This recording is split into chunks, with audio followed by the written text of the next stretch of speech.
Thank you so very much for being here with us. And if you just joined us, you're still on to Enterprise Morning, reaching you from Enterprise Television. Let's get to our conversation. On Wednesday, Nigerians experienced yet another nationwide blackout following the collapse of the national grid. And according to reports, the grid has failed 11 times between January and November 2024. And notably in October, the grid collapsed 3 times within a single week, leading to widespread blackouts and public outcry. The latest collapse confirmed via the official Twitter accounts of Nigeria's national grid occurred at approximately 2:09 p.m. on Wednesday. This marks the 12th grid failure in 2024, setting a troubling record. We still have with us Emeka Madunagu. Thank you so very much, Emeka. Thank you so much, Emeka, for staying with us. All right. Emeka, now, if we are to look at the Nigerian's grid performance, comparing it to other African countries with similar infrastructure, are there lessons to be learned from other countries' approach to grid management? Now, I want to give an example. A man who actually owns a fashion school. So a student, because Nigerians were known for our fashion creativity, most of these African countries come into Nigeria to learn from us. So the man said, he told one of his apprentices to go put in fuel in the gen. And the guy said he does not know how to do it. He was angry, and he got to find out that in Benin Republic, for example, they don't have gen because there's always light. Now, if countries that are not termed the giant of Africa, according to Nigeria, can be having constant light, what are some of the things we need to learn from other countries when it comes to grid management? Thank you very much. You see, what is just the simplest answer is that we must keep evolving. We must keep changing, the way we do things. We cannot keep doing the same thing the same way, because the population is growing, consumption patterns are changing. More and more people are getting jobs, more and more people are getting educated, more and more people are making money, more and more people are traveling abroad and sending money to their family members, here to set up businesses. So more and more businesses are being set up, things like that. So consumption patterns, are increasing. So what it means is that, new houses are being built, new areas, new structures. So what it means now is that we cannot continue to depend on a national grid. I'm sorry, I have been an advocate of, demolishing the national grid. Just forget about national grid. Just localize it to states. Look for sources of generation within those states. The idea that you have to pipe gas to 12 stations, in the south, pipe gas from Niger Delta to 12 stations around, social, different places in the country. To me, it just is wishful thinking. I mean, that could have worked in the 70s, in the 60s, when we had a smaller population. But not now, when we have over 200 million Nigerians. That can't work. Machinery must work so that people get employed. And, power is a major determinant of, economic growth, economic progress. Without power, you cannot make much progress. Because why? People need power for even the basic things. People need power for businesses, and all kinds of things, household and all that. But we must also now begin to think in terms of renewable energy, like barbers. Do you know how many barbers would have shut shop if not that somebody thought of the idea of, okay, let's start selling rechargeable clippers.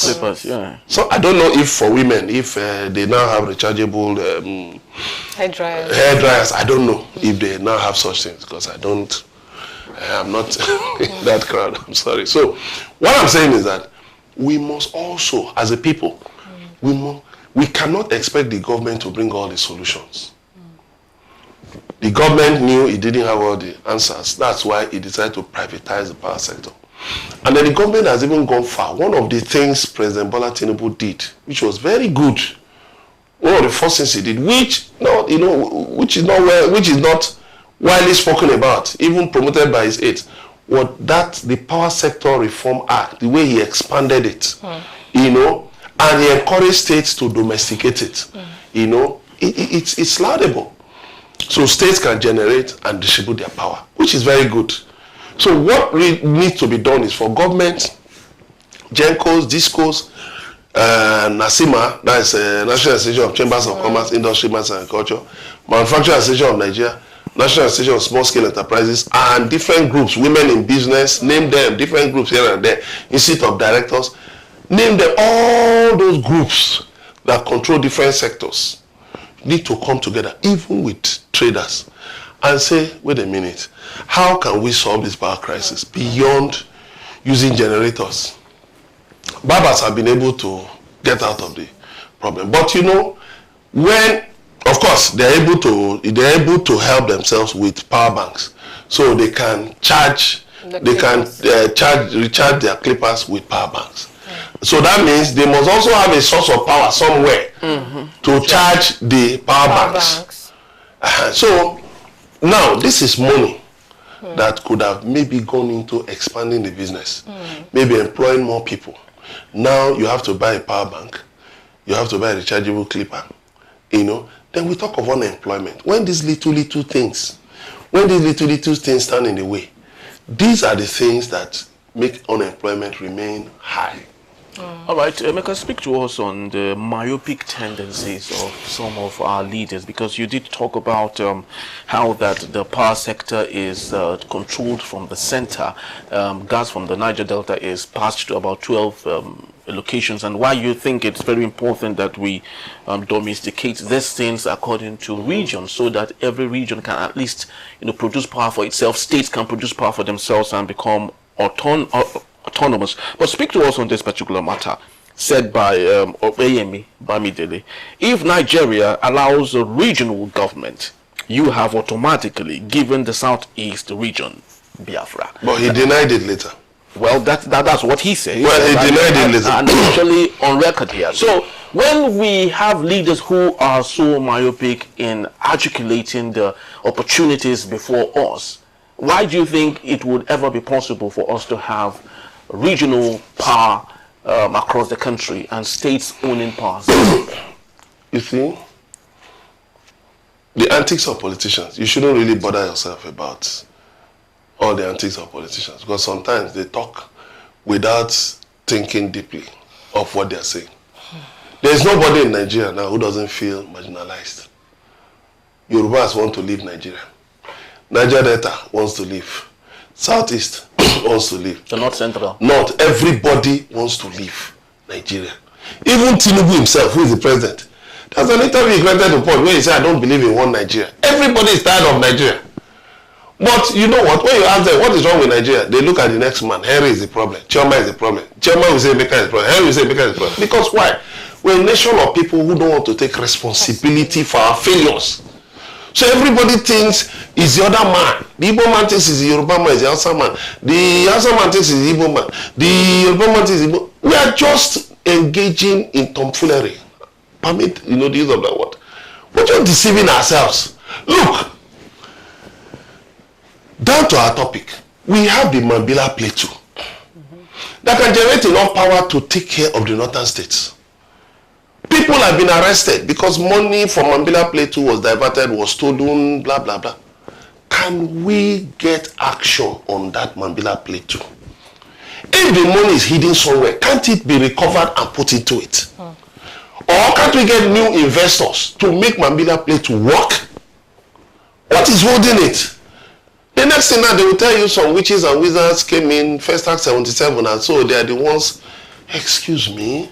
Because I can still remember very well, you know, I grew up in Jos. There used to be a company called Nesco. Even up till now. Nesco. Nesco has never recorded 1 minute close to 60 years. No, you also have to consider the size of territory that Nesco handles. Yes. If you give Nesco the whole of Plateau State, Nesco will collapse. Yeah, very true. You know why? Yeah. There are many people who don't want to pay bills. There are places where people don't pay bills. There are places you dare not go to as a DISCO official. They will kill you there. You say you want to go and enforce cut light. Can you enter a barracks to cut light? Can you enter a police station to cut light? So those are the issues. Those are the problems. You understand? Those are the problems. There was a time in Nigeria that when the national grid was failing, Afam station in Rivers State, was usually the backup. But what has happened since then?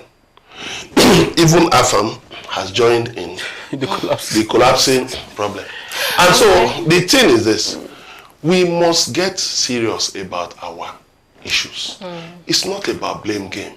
Even if you like scatter Nigeria into 100 countries, you will still need to scatter those 100 countries into 100 countries each. The thing is this: do we realize that, look, if Nigeria is working, for all of us, you have power, you have a job, you have an affordable living standard. Who will want to leave Nigeria? Very true. Our people are rushing to America. Have you seen Nigerians who, some people jackpot, and they heard of jackpot that some returned. Did they go to the immigration office in America to say, okay, I don't want to be an American, no, take your citizenship? They did it. They still hold on to it. If things turn all right, like I know people who came in during the military rule. I know some people who came in, yes, want to help to build Nigeria. They ran away. They still held on to their passport too. And when things started going one kind, they ran away. So the thing is this: we still need more investment in the power sector. We need to reorder the way the power sector is run. This classification of band A, band B will not work. It is not working. There was one headline you read about 2 trillion naira being owed by the federal government. The federal government has 40% in the GENCOs and DISCOs. So out of that 2 trillion, the federal government is owing 800 billion. So it means the GENCOs are owing 1.2 billion.